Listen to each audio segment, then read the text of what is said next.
ganggu waktu jenengan. Jadi jenengan waktunya istirahat sampai dari kelas langsung ke sini. Boleh saya tanya ke guru BK? Boleh. Guru BK, pernah tidak ada pengaduan dari anak-anak? Misalnya anak-anak itu terlambat, kemudian masuk kelas, ditanya sama gurunya, terus gurunya nggak percaya, gurunya bentak, anaknya ikut bentak. Pernah nggak seperti itu? Nah, pernah atau sering? Oh sering, oke. Enggak sering. Oh enggak, tapi pernah ya. Jadi aduan itu aduan dari anak-anak atau aduan dari bapak ibu guru? Dua-duanya. Oke, dua-duanya. Jadi aduannya dua-duanya.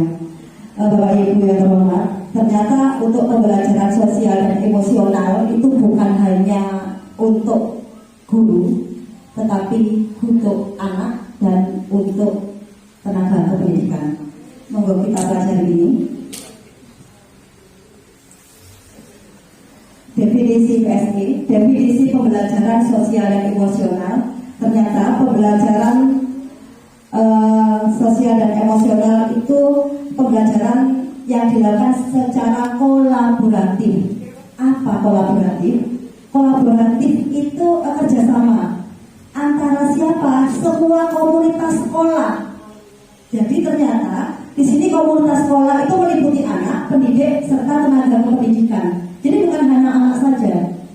Jadi kita sebagai guru pun belajar untuk pembelajaran sosial dan emosional. Apa manfaatnya? Tadi sedikit disinggung oleh Ibu Penny, sedikit disinggung. Manfaatnya, ini manfaatnya. Jadi pembelajaran sosial dan emosional itu yang pertama, kita meningkatkan 5 kompetensi sosial emosional, kemudian lingkungan belajar yang suportif, peningkatan sikap yang pada diri sendiri, respek dan toleran terhadap orang lain dan lingkungan sekolah.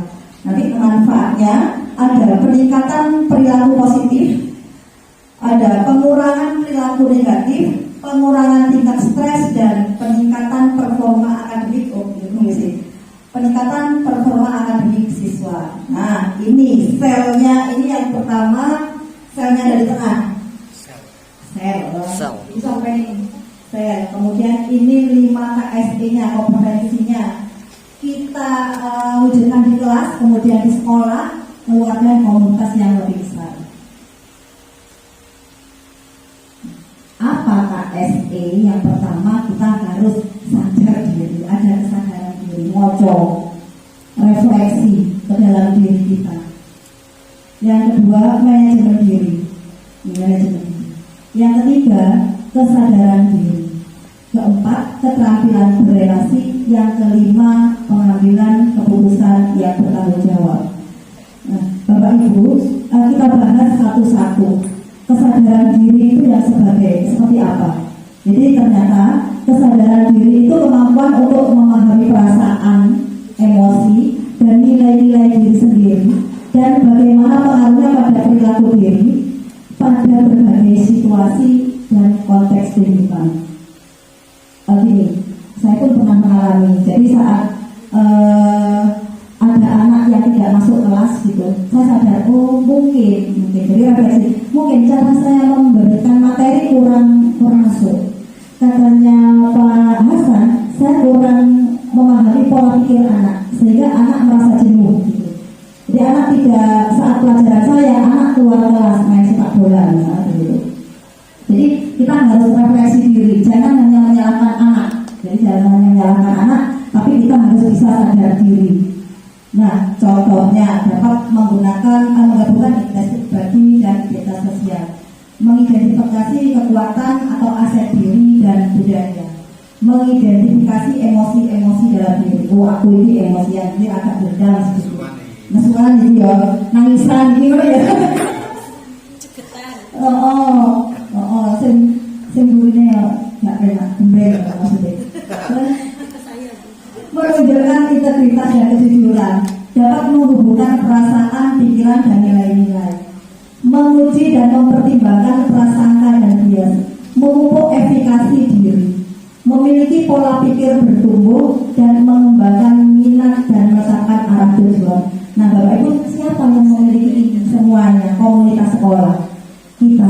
anak punya, PTK juga punya. Jadi semuanya.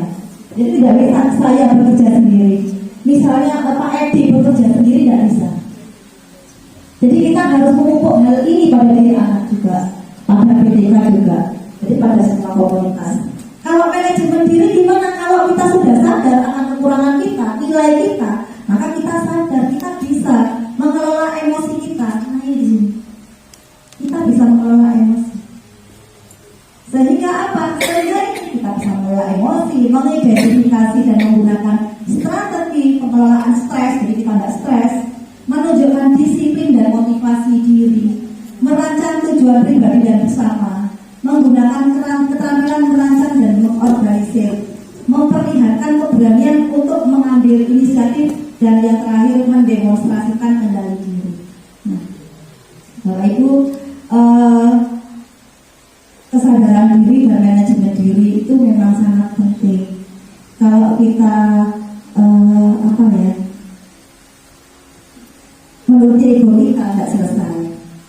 Kayak gini, saya punya cerita nih. Cerita suatu saat saya pulang sekolah, kemudian ada anak murid nyalip saya. Gitu. Ini ceritanya nanti bersambung ke ceritanya Bu Firda ya. Nyalip saya, kemudian dia agak pelan di dekat saya, kemudian ngegas Pak di belajar.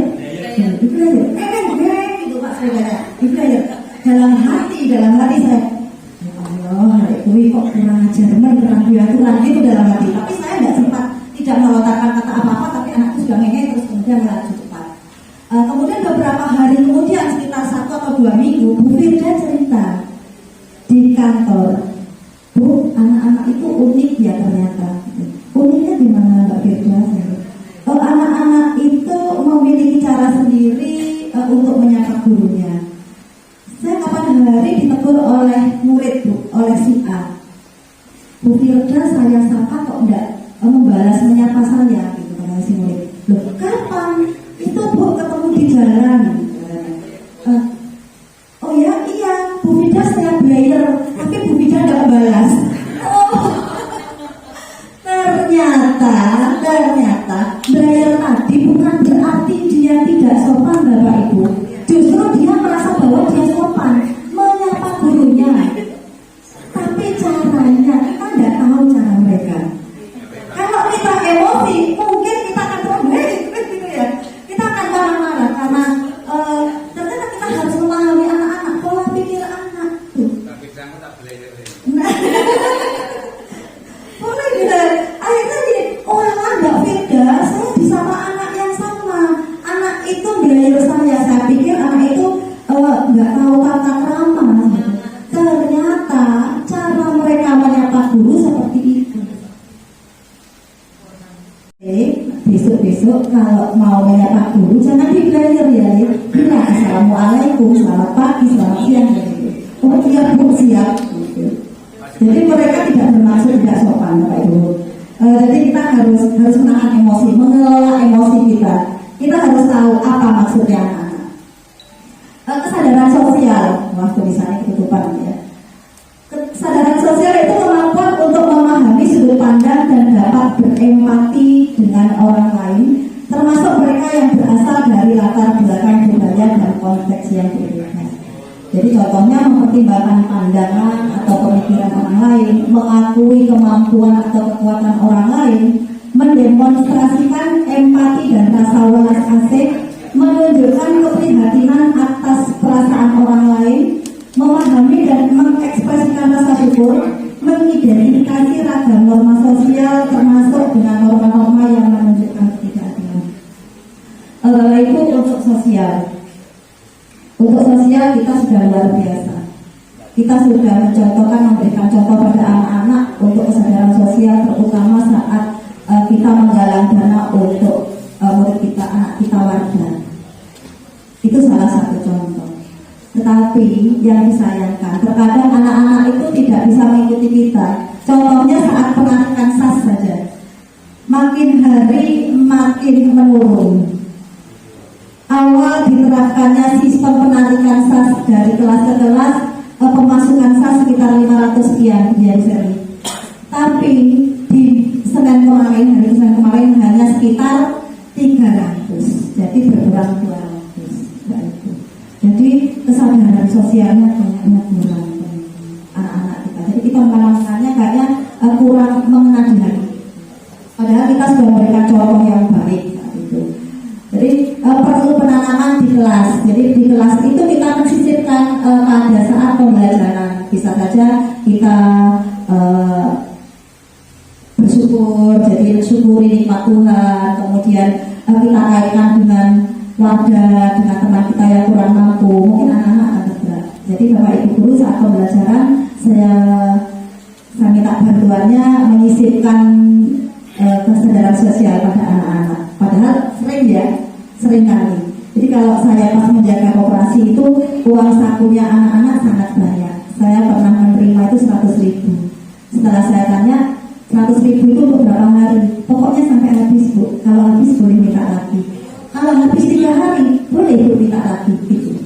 Berarti uang sakunya anak-anak banyak. Berarti uang sakunya anak-anak banyak. Jadi tidak dijatah 100.000 itu untuk seminggu tidak. Tapi karena kesadaran sosialnya kurang, monggo kayak tugas kita semua, tugas kita semua. Keterampilan berelasi, kita sedang berelasi hari ini.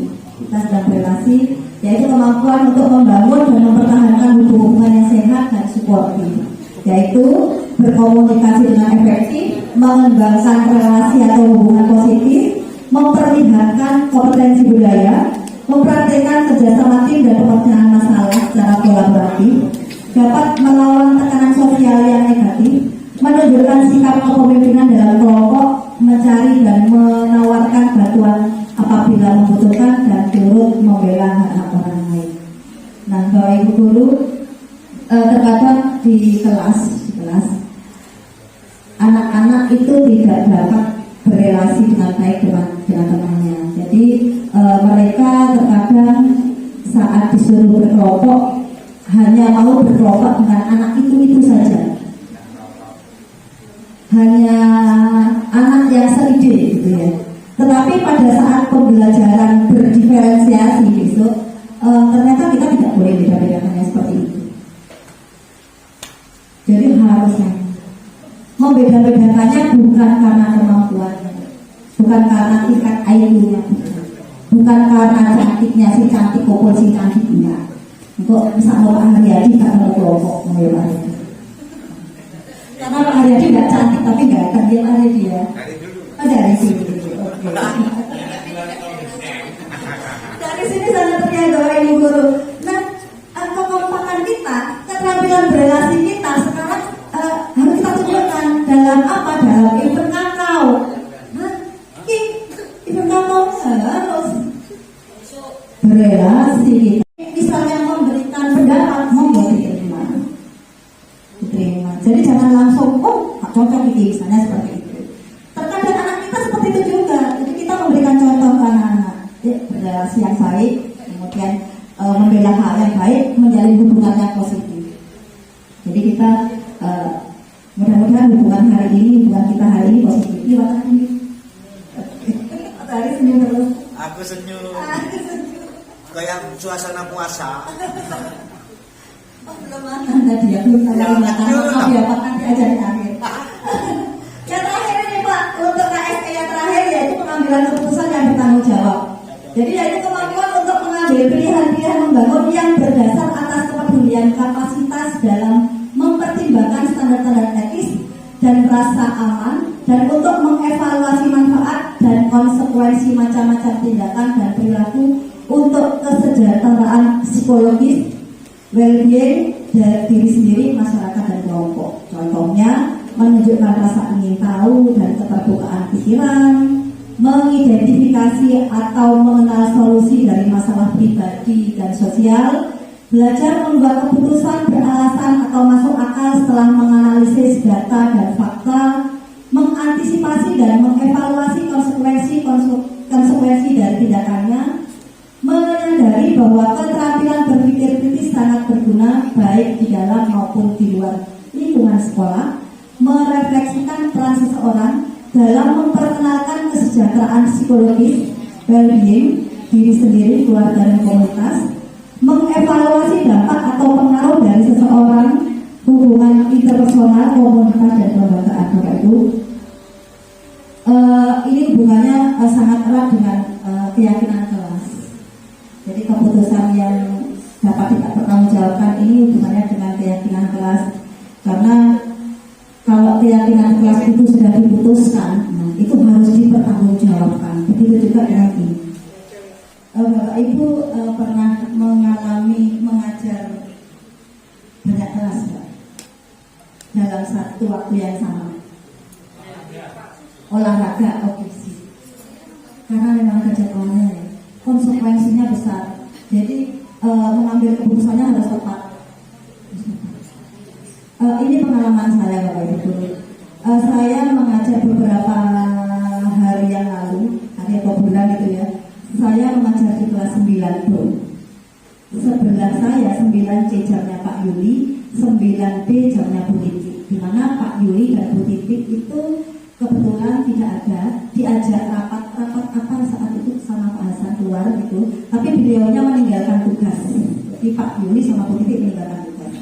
Nah, saya mengajar di kelas 9, dua anak-anak yang sebelah rame-rame dalam artian mereka mengerjakan tugas. Setelah itu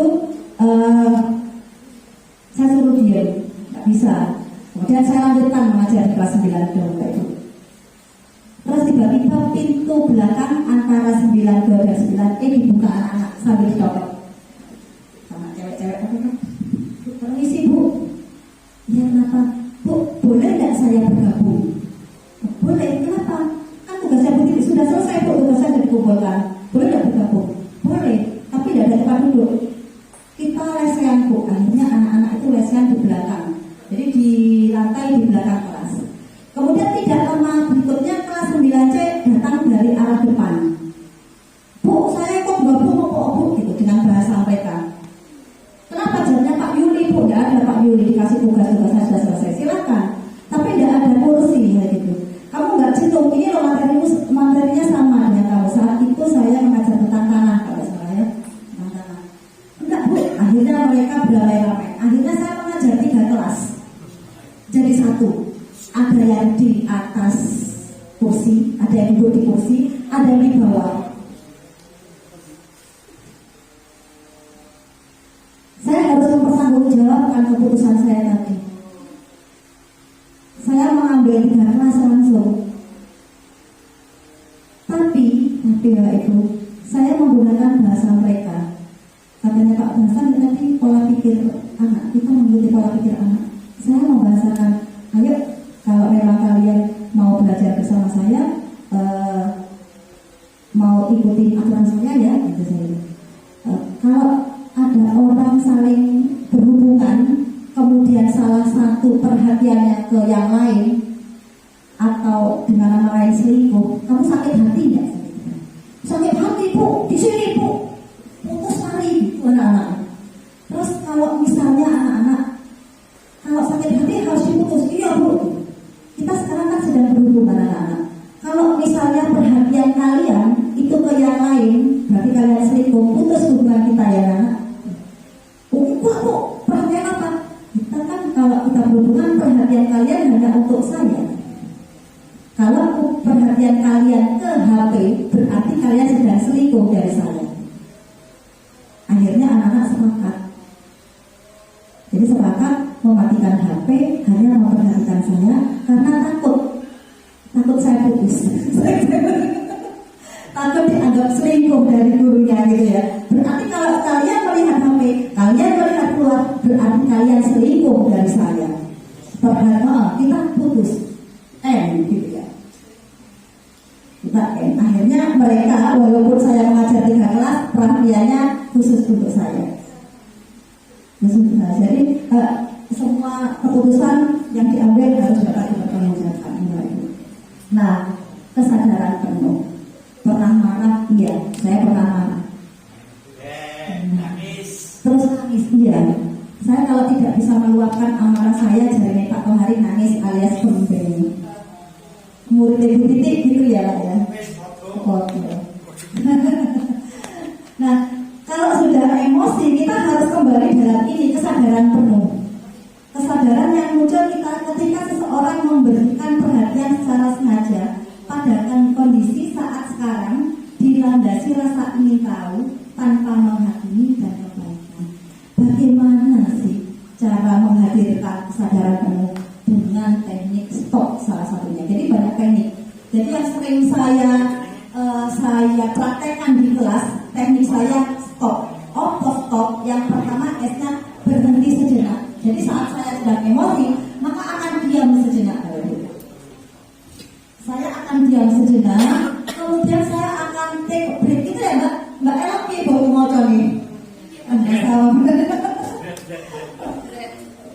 Ambil nafas dalam. Ambil nafas dalam. Setelah ambil nafas dalam, amati sensasi tubuh, perasaan, pikiran, dan lingkungan. Kalau masih belum, jangan dilanjutkan. Kembali lagi, ambil nafas dalam. Ucapkan astagfirullah. Iya, kayak yang di dalam Dharma kemarin. Tanpa sengaja dia mengucapkan astagfirullah. Padahal Dharma itu agamanya Hindu.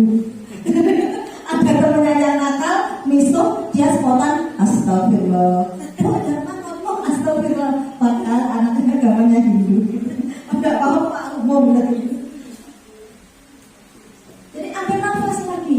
Kemudian amati. Ambil nafas ya langsung nanti ditahan dibuang ya Bapak Ibu, jangan ambil terus nggak dibuang-buang. Game over. Jadi ambil nafas dalam, tahan, keluarkan, gitu seterusnya. Ambil nafas dalam, tahan, keluarkan. Kalau jenengan sudah merasakan tenang, baru lanjutkan pelajarannya. Kalau rame, jenengan masuk langsung emosi, wah, iya. Kalau dihubungkan dengan pelajaran biologi ya kok, nah ini dengan teknik ini saraf parasimpatik menenangkan tubuh dengan memperlambat detak jantung, menurunkan tekanan darah, mempertajam kekuatan otak bagian atas atau korteks prefrontal yang berhubungan dengan fokus, konsentrasi dan kesadaran, sehingga akan tercipta nuansa well-being, bahagia pokoknya perasaan. Dan ini bukan hanya saat kita emosi saja, tapi saat kondisi kelas sudah tidak lagi kondusif, anak-anak ada. Biasanya ice breaking ya, kita melakukan ice breaking, bisa dengan melakukan seperti itu. Nah, kesejahteraan biologis itu psikologis perusahaan psikologis ini. Soalnya saya guru biologi Pak, ya. Jadi memiliki sikap yang positif terhadap diri sendiri dan orang lain, kemudian dapat membuat keputusan dan mengatur tingkah lakunya sendiri, dapat memenuhi kebutuhan dirinya dengan menciptakan dan mengelola lingkungan dengan baik, memiliki tujuan hidup dan membuat hidup mereka lebih bermakna, dan mengembangkan dirinya. Yang berkembang bukan hanya saya, jenengan juga harus berkembang. Pak Ivan dapat berkembang? Oh enggak, selalu berkembang. Oh, Bu Ida saat melebihi. Kayaknya Bu Ida ini ngajak Mbak Serni kemarin. Ayo Mbak Serni berkembang bersama gitu. Berkembang ke depan. Oh, kesamping Pak, itu sama kayak saya. Sama kayak saya. Nah ini Bapak Ibu. Jadi kesejahteraan psikologis itu ya. Jadi dasarnya itu kesadaran penuh. Jadi kita menahan emosi, memanfaatkan diri kita. Kemudian ini Pak, di dalamnya ada itu saat di dalamnya ada 5 ini, tidak nyala lagi ini. Ada 5 KSE, ada 5 KSE kompetensi. Nah, implementasi di kelas dan di sekolah. Kalau di kelas eksplisitnya murid memiliki kesempatan yang konsisten ini. Sebetulnya ini sudah kita lakukan. Kita berdoa rasa syukur itu sudah pada kesadaran diri ya ini. Jadi sudah pada anak-anak kita berdoa dulu sebelum mulai pelajaran. Itu sudah KSD masuk ke dalam kesadaran diri. Terus anak-anak misalnya membagi kelompoknya susah, itu sudah KSD. Tapi tanpa kita sadari kita tidak tahu itu istilahnya apa. Nah ini untuk yang dari sekolah. Ini di sekolah baru. Ada PTK-nya ya, ada PTK. Jadi Jadi kita terkait dengan PTK, jangan pernah meremehkan keberadaan PTK di sini. PTK itu sebenarnya sangat penting bagi kita. Nah, terima kasih. Itu hanya itu yang bisa saya sampaikan. Yang saya dapat dari pembelajaran saya tentang sosial dan emosional. Semoga kita bisa menjadi panutan bagi anak kita bisa melaksanakan 5 KSP pada diri kita dan pada anak. Terima kasih. Assalamualaikum warahmatullahi wabarakatuh. Waalaikumsalam.